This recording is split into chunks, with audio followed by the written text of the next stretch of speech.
What's up, everybody? Wellness Speak Live. I'm your host, DJ Anthony. How you doing? How are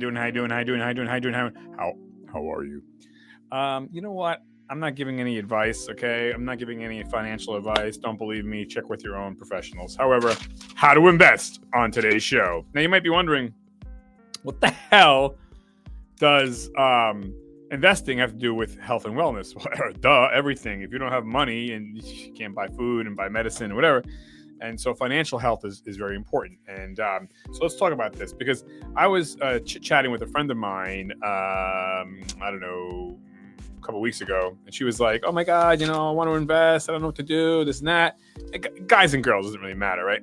But I think that when some people, when they hear the word invest, it's like, they don't know, kind of like, it's a big word. It's scary. Oh my God, what's a mutual fund? What's an IRA? What's a stock? Oh my God, I don't know. My head's so dizzy. And the professionals out there, quote unquote professionals, they would love for you to keep believing that, so then they can, take your money and whatever.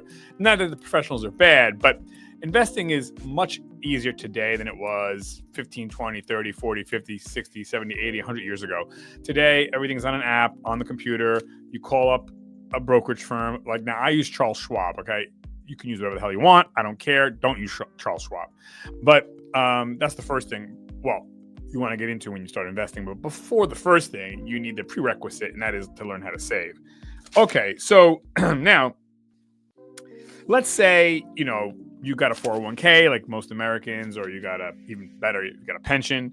You might not even want to save for yourself, because you're set, whatever, or you may want to say, hey, I want to learn to invest even more so I can even be more set when I'm whatever, older or retired or whatever. Maybe you're investing to buy something, whatnot. Or maybe you're like me, you're a business owner, you got to take care of all the investing for yourself. And the sad thing is, they say that most Americans don't even have $500 in emergency fund. So never mind investing. Investing is, most Americans, I don't know, I'm going to say most Americans don't even invest because they either don't have the money, quote unquote, don't have the money, or, they're just caught up with other stuff. They're in debt and yada, yada, yada. But I think that every American should invest, can invest. I understand you're not going to make $1 trillion. That's not what this is about. It's about saving and investing. Even if it's just $1 a year, you might be like, oh, that's crazy, that's stupid. No, it's about the mentality. It's about the premise, about the habit of investing and saving. Investing doesn't matter the amount. It could be $1 trillion, it could be a penny. It's about getting into that mindset. Hence why you get the money problems you got. But and I understand a meteor hit your house, then you can do. I understand that happens, but more often than not, it's we make bad choices. Let's be honest, okay? And yeah. I understand your kids are a blessing, but you got 17 of them. You know what I'm saying? It's like, you made bad choices. Too many kids. But stuff like that. Okay, so, and we love our kids. All right, so let's talk about this first. First, you have to be able to save money. That's the prerequisite to investing. If you don't have money to invest, you know what I mean? You don't have any say. So I would say first, get into the habit of saving. Now, you could open a savings account at your bank, go to your local bank, be like, I don't know what to do, help me. They're going to help you. They're not going to rob you. So that's what I would say first. That's how I started many, many, many decades ago. You go into your local bank, go, listen, I would like to invest. I don't know anything. Help me out. But even before that, right, you could do what's called the envelope method. Okay, every week you put whatever it is, $1 in the envelope, and you put it away, or $2 or $10 or $50 or 50 cents, whatever. You get into that habit. And then you find out from your bank or from your institution, like online, like I use Charles Schwab, what is the minimum I have to put in to start investing for myself? And they'll tell you, it's either $100 or $500 or $1,000, whatever. And then you're going to save to get to that point, So that's savings is first. You got to learn how to save money. And again, no one's saying save everything, spend a little, save a little. I understand you got that up to your eyeballs. Everybody does. Again, put a nickel away. I literally save my nickels and coins and dimes and pennies. And, at the end of 4 or 5 months, I have whatever it is, $30, $40, $50, So my point is save, get into that. It's a mindset. It's not about, oh, I got $1 trillion. I'll never have $1 trillion. So why should I try? It's not about that. Okay. Because you get into debt incrementally and you can get out of debt and you're going to get into savings and investing incrementally. All right. Now, So you get savings. All right, so let's talk about. It is easy to invest nowadays. Like I said, get hooked up with presuming you have some money, whatever you want to invest. You just call a brokerage firm. Like I said, I use Charles Schwab. I love them. They used to be TD Ameritrade. Now they're Charles Schwab. I'm sure there's a bazillion other firms out there, but that's the one I use. And so you give them a call. Hey, how you doing? I want to invest. I want to open an account. Okay. Now, we want to start off with, I would say, is you want to start, if you're just starting off, I would say you could do two things. You could do a mutual fund. That's like a no-brainer. And so I'm going to break down, what is a mutual fund? What is a stock? What is an IRA? What is a savings account? What is real estate? And what is rare metals? Those are the types of investments you want to diversify, which kind of diversification is kind of funny because owning stocks, mutual funds, and IRA, that's not really diversifying because they're all stocks, but they're different variations of such. Anyways, but true diversification would be real estate, precious metals, and stocks. And then you could make the argument there's a ton of other types of quote-unquote investments out there, but the ones I'm talking about are the big ones. So anyways. So you would probably, if you had to start with anything, you would do a mutual fund. Now, okay, let's get into it then. And also, I want to say this. You're going to hear a lot of people say, the stock market, hey, that's gambling. That's gambling. I can't do that. Hey, I'm not going to do that shit. It's gambling. Okay. The person that says that doesn't know what the fuck they're talking about. That's first and foremost. Because I've been investing in the stock market for decades, plural. Okay. I mean, now, let's just talk about what gambling is. Okay. Gambling is you have zero control, over what the outcome is. You can guess. You can hedge your bet, but you really can't. There's nothing to study, really. You can study odds, but again, it's the house always wins. Hence why Las Vegas and Atlantic City have been doing great for forever. Why? Because the odds are in their favor. Stocks and investing, that's not how it is. You can pull your money out whenever you want, number one, and you're going to do your research on a company. And we know, for instance, I own stock in Nike, okay? Now, you can say, Nike's not doing so great. But the odds of Nike imploding and folding up this week is zero, okay? Zero. The meteorite would have to hit the earth.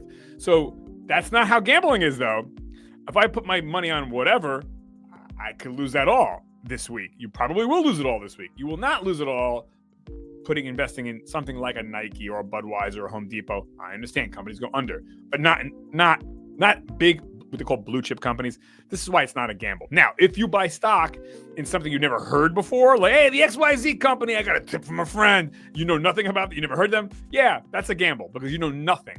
Now, Warren Buffett, second richest man on earth, who has all of his money from stocks, famously says, you buy what you know. If you don't know it, you don't buy it. So I know Nike. I wear Nike. I like Nike. I know Nike. I'm not going to buy stock in another foot brand company that I've never worn before. They may be good, they may be not. Doesn't matter. You buy what you know, period. You like to drink Budweiser beer, you know Budweiser beer, you buy Budweiser. You like Home Depot, or you like Lowe's, or you like Apple Computer, whatever it is, you know that brand, you buy that brand.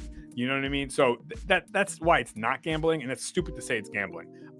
The caveat is, again, if you buy companies you don't know, you never heard of, true, you could lose your money, no doubt. And yes, investing in the blue chips, the Apples and the Budweisers and the Nikes, you could lose all your money. In theory, yes. The odds are, especially in a duration of time, no. Again, America would have to implode. Could America implode? Anything could happen. The world can explode. There's always risk. But let's be honest, common sense, right? So that's why it's not gambling, and gambling is gambling. It's a whole different thing. And if you've never gambled before, go gamble. Go gamble. And then do investing in stocks. See, I've done both. Trust me, it's not gambling. Investing. Again, as long as you're investing in common sense, what they call S&P 500, blue chip types of company. And that's what I'm talking about today. I'm not talking about, hey, make a quick buck, bing, bang, boom. So now, yes, the more risk in a stock, the higher the potential possible reward is. But I like to invest. Easy does it. It's the turtle and the rabbit. The turtle always wins. Why? Nice and easy. Just, stay the path. You're going to make a little bit of money here and there. You're going to hold. You're not going to fold. Don't try to, I got to make something quick. That's fucking stupid. All right. Anyways. So, okay. So let's talk about that. So what is a mutual fund? Let's start off with that. Well, you know what? Let's start off with this. What is a stock? Because a stock is the component of mutual funds. So when you hear stocks, some people's eyes get glossy. All a stock is part ownership in a company, period. Then thank you. Have a good night, everybody. I'm done. That's all a stock is. You're buying part of a company. That's it. You're buying a share. I'm sharing in the company. I own a share. So I said I own stock in Nike. So I own part of Nike. Now I own a very, very, very, very, very, very, very, very, very, very small part of Nike. And some people own bigger parts of Nike, but you buy your share. So each share is like a part. You can buy 2 parts, you can buy 3 parts, you can buy 4 parts. Nike's not made of 4 parts. Like it's not a pie. Nike's made of, I don't know, a billion parts. So each part costs whatever it is. I think it's like $78 per part. You know what I'm saying? So you can buy 1 part, 2 parts, 3 parts. That's Nike's stock price. What does it cost per part? Now, every company has different costs per part, but we're talking just Nike as an example. It could be whatever company you want. But anyways, so you buy part of that company. Now, Nike and its staff and investors will set how much it costs. Now, like Apple Computer, a part of Apple probably costs like $500 per part. Much more expensive because it's a more profitable and not necessarily a bigger company, but it's a more profitable company. Anyway, so that's all a stock is. You're buying a piece of the pie. And how many pieces are in their pie depends on the company. But let's just, for argument's sake, there's a billion pieces. Now, you're not going to be able to afford, very rarely can anybody afford to buy all 1 billion pieces of any company. But you can buy majority. You can be a majority shareholder, stockholder. That happens. But usually for us average folk, you're buying a part of a company. And not all companies are public, what they call. Not all companies have stock. Some companies are what they call private, where you cannot buy shares. You cannot share in the company. It's 100% owned by Joe Schmo. They own the company. F you. You're not invited. But when a company goes quote unquote public, that means it's open to the public to, hey guys, come on in. If you want to buy part of my house, you could buy the shingles, you could buy the toilet, you could buy pieces of my house, so that's kind of what it is. It's public, it's open to the public, and you can buy these shares. And so back in the day, you would get like a letter and pieces of paper that'd be like, okay, this paper, one piece of paper is 1 share. The other piece of paper is another share. This is another share. And this is another share. Now it's all electronic. So it would just be like, you get an electronic statement. But you're buying a piece of the company and it's public. Now, like I said, not all companies are public, but I would say most are. Most big companies are. So like I'm holding this pen. What is this? I think it's a Bic pen. Bic is probably a public company. This microphone, you can buy stock in the microphone. I'm shooting on an Apple computer. You can buy Apple computer stock, whatever. So you can buy stock in glass companies. You can buy stock in t-shirt companies. You can buy stock in plastic companies that make the plastic for the glasses. Yada, yada, yada, yada, yada. And so that's what a stock is. You're buying a slice of the pie of that company per share, per pie, per slice. How much does a slice cost? You got to go and ask your broker, call them up. How much is Nike today? And it varies hour by hour. It can go up and down. You don't worry about that. But so that's what a stock is. A mutual fund is a package of stocks. So it's mutual and it's a fund. It's a family or a pack of funds that have different companies in the package. So you can say it's like a basket, or you could say it's like this cup. And look at all the items in here, okay? So each item is a different company, So this is Nike, this is Home Depot, this is Amazon. So but this here, the cup is the mutual fund that holds all of the separate stocks. And so a mutual fund is nice because you're getting all of these different companies in one basket that your broker or the mutual fund manager will manage for you and decide for you. All you're going to tell the manager is, okay, I want a risky mutual fund or I want a safe mutual fund. Generally speaking, there's a lot in between, but if you want a safe mutual fund, your financial advisor will be, okay, we'll get you a mutual fund, that has the blue chip companies, it's called S&P 500, which is the 500 most popular companies on earth. they're safe, they're easy. You're probably not going to lose any money, and you can have a little bit of each company in that little cup. That's a mutual fund. It's just a package of the stocks. You can go risky and whatever. You have the thing called NASDAQ, which is also the these are indexes. Now we're talking about, kind of irrelevant for our conversation, but anyways, that's what a mutual fund is. It's a bunch of stocks packaged together for you in a nice little box. And again, you don't really have any say about this other than you just tell the computer or the broker or the phone, give me a conservative mutual fund that's safe, and then they'll tell you, okay, here's the funds that are out there, kind of like shop for a car. Which one do you want to buy? And then you'll just pay into that mutual fund. Again, that basket of little tiny stocks all in there for you, packaged nicely like a gift basket. That's a mutual fund. I'm not going to talk about 401ks or pensions because that's stuff that you wouldn't really have to worry about or manage yourself. The stuff I'm talking about is the shit that you can do. IRA. IRA is a type of stock mutual fund, but it's tax deferred or tax exempt. This is great because the government doesn't touch your shit, because on mutual funds and stocks, you get penalized if when you sell or whatever. Here, you would not, especially when you go past a certain age, like 65, you can cash out everything and you don't get taxed, or you get taxed only once when you buy the fund. Again, check with your financial advisor. But IRAs are great. I highly recommend them. I have a Roth IRA. There's a Roth IRA and traditional IRA. I like the Roth. There's differences between the both, but most popular is the Roth. Don't ask me what the hell's that's about. You can go look it up yourself. But IRA is nice because it's the only one that I know of that is either tax exempt or tax deferred. And we like that because everything gets taxed.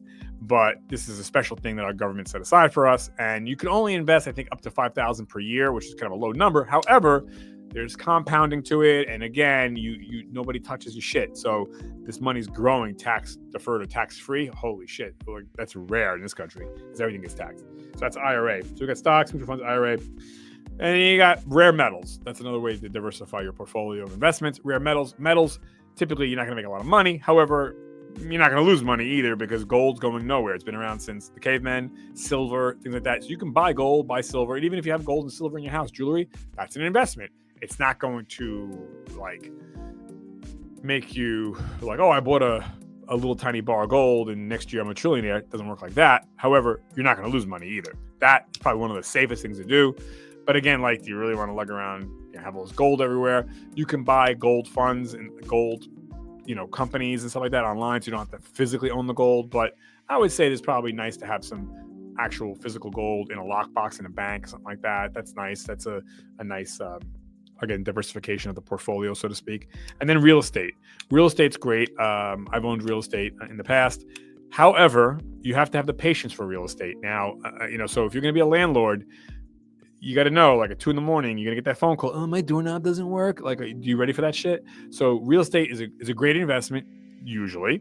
But there's pros and cons to it. Now, you may say, hey, just hire a management firm. Yeah, that's if you own an apartment building or multiple apartment buildings. But if you're just like most people, you own, a 2-family house and you're renting the bottom out, or you own maybe 2 homes and you're renting one out, you're not hiring a management firm for that. The management fee is going to be more than what you're bringing in rent. So you're going to be the person that has to handle that shit. So you got to remember now, it's good, it's a great investment, but you're going to be somebody's mommy and daddy for however long you want to be the landlord, because something's always going to happen. So, but it's a great investment if you have the patience for it. I don't anymore, so I don't get into that. But so those are the big different diversifications. And if you have any questions, you can type below and I'll answer the best I can. But again, check with your professionals. And get a financial advisor. I mean, there's a lot of great ones out there. I'm not saying don't do that, but a lot of it's very easy to do. Honestly, an 8-year-old can do it, and you're not gonna, you don't have to put in $1 million. If you got $1,000, you got $500, like what? You know what I mean? You're good. Don't worry. Just don't buy stupid shit. Don't buy stuff. Don't do anything risky. You buy the big companies, like I said, your General Electric, your Budweiser, your Nike, your Microsoft, your Walmart. You're gonna be fine. And then you don't pull it out. Don't look at the stock market. Don't think you're fancy. You buy it, you hold, you never fucking sell until you're ready to whatever. That's how you do it. That's how Warren Buffett does it. That's what you do. You buy what you know, you hold it, you don't sell it. If you want to sell it, then I don't know. I mean, I don't know why. You're gonna get taxed on it, dude. So you just keep it. That's why it's called an investment. What else? Okay, so we got, and then a savings account is nice. I mean, it's a savings account. You can make the argument it's an investment. I mean, you might make 2%, 1%, whatever. Again, nice diversification. You could do bonds. Bonds are basically government-backed, usually government-backed investment, where you lend the government money, if you can believe that. You'll lend the government money, and they tell you, okay, we promise that you'll get this back in whatever, year, 2 years at whatever percent, 1%, 2%, 3%, whatever it is. It's government backed, so you can't lose money. That's not bad. That's, again, another way to diversify your portfolio. I'm not saying put everything into anything. I'm not saying put all your eggs in one basket, but diversification is important. And what else? So that is basically that. And you should be, getting into that mindset. And it's a lot of fun too. Cause like, I'll be like, oh man, I like these glasses, I wonder if you can buy stock in this company, and I'll look at the name and I'm like, oh, I'll go online, look it up. Oh, sure enough, you can buy stock in, whatever, you know what I mean? You can buy stock in shampoo companies or whatever. So it's kind of cool because like you can own a part of that company and you'll get letters and stuff. They'll invite you to like shareholder dinners and meetings and shit like that if you want to fly out to wherever. But it's like you're an owner, like you're treated as such. You have voting powers. If you don't like something, you don't have to be like, oh, fuck that company. No, you can like pick up the phone and write a letter. I'm a shareholder. I'm very upset. Believe me, that goes a lot further than I'm a customer. Like when you say I'm a shareholder, oh yeah, you're gonna get their attention. You know what I mean? That now you got power. So, and it doesn't matter whether it's one stock or you own 1,000 stocks, 1,000 shares in a company. Well, it doesn't really matter. You are an owner now. So it's kind of cool. And again, you can buy almost anything you can think of has a stock you can buy for it. But yeah. Not all companies are public. You have to just look at that. You can do a Google search and be like, is whatever Kraft, is the company Kraft a public company? Kraft mac and cheese. Is the company Kraft a public company? Which it is. And then Google will say yes, it is, or no, it's not. So it's kind of cool. You can kind of do your own little, spiel investigating. But I would say, if you're not sure, first step is go into your local bank physically and just be like, hey, I want to open up. I want to talk to somebody about investing. And it's scary at first, so don't go putting your whole life savings in, but you put in $200 or whatever, and tell them I want to go into something safe, and they'll explain to you, okay, these are the products that we have, and so it's not like a used car dealership where they're trying to fuck you over. And like I said, it's exciting too and you can track things. Of course, you can look at your investments throughout the day, the week, the month, the year. You get your statement, so you go, oh wow, I'm doing good this year, or whatever, So yes, that's it. I wish you luck and do it. You deserve it and you can do it. There's no excuse. You can do it. I believe in you. And that's that, everybody. Okay, so check back in for some great content coming up. And don't forget, like and subscribe, Struns. Okay? 5, 4, 3, 2, 1. DJ Tony out of here. Bye.